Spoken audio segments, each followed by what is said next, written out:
नमस्कार, मैं नीतीश शर्मा और आप देख रहे हैं पंजाब केसरी टीवी। भारत ने हाल के दौर में एक सैन्य राष्ट्र के रूप में अपनी स्थिति को दक्षिण एशिया में काफी मजबूत किया है। इस दौरान भारत ने पाकिस्तान में आतंकवादी ठिकानों को निशाना बनाने के लिए कई बार एयरफोर्स का इस्तेमाल किया।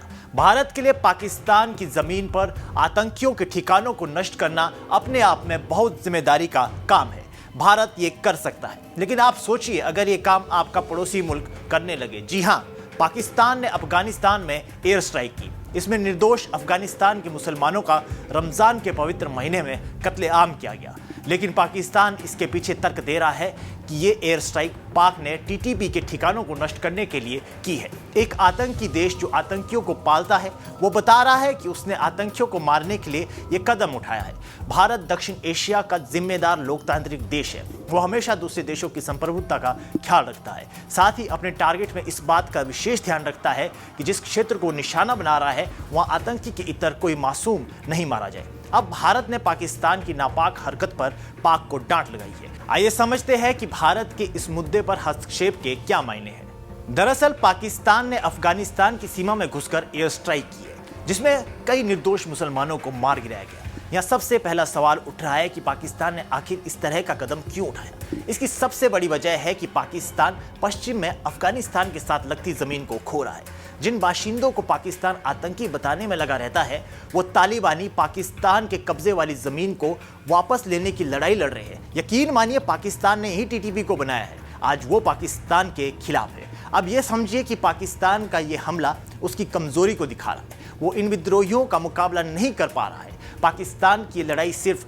अफगानी तालिबानियों के साथ ही नहीं अपितु बलूचों के साथ भी है, जिसमें पाकिस्तान पिछड़ रहा है। पाकिस्तान पूरी तरह हाशिए पर पहुंच गया है।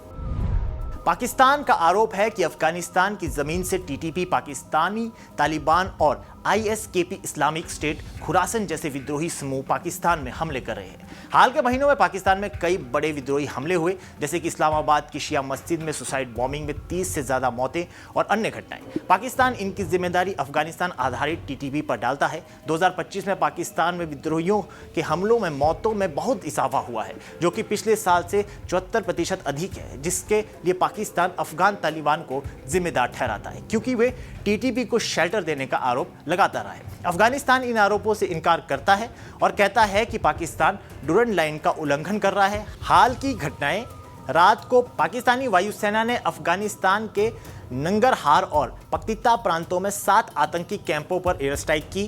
पाकिस्तान का दावा है कि 70 से अधिक टीटीपी और सहयोगी विद्रोही मारे गए।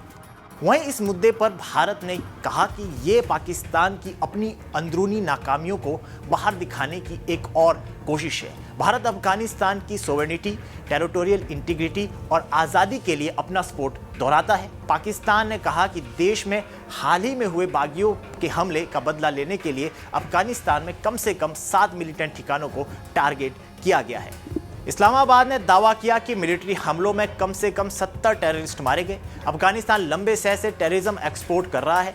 पाकिस्तान अपने नागरिकों की जान और माल की सुरक्षा के लिए सभी कदम उठा रहा है। बता दें कि भारत की तरफ से ये विरोध दिखाता है कि किस तरह वो अपने दोस्त मुल्कों के साथ खड़ा रहता है। पाकिस्तान का अफगानिस्तान में ये हमला वहाँ की सरकार और लोगों के लिए सीधी चेतावनी है। अगर तालिबान इसका जवाब नहीं देता है तो पाकिस्तान इसे ऐसे समझ सकता है कि वो कुछ भी कर सकता है। हालांकि तालिबान की एयरफोर्स ना के बराबर है, लेकिन अगर भारत जैसे भरोसेमंद देश से अफगानिस्तान को मदद मिली तो उसकी सैन्य ताकत और अपनी सीमाओं की रक्षा करने की क्षमता में इजाफा हो सकता है। रणनीतिक तौर पर अफगानिस्तान भारत के लिए एक बेहद अहम देश है।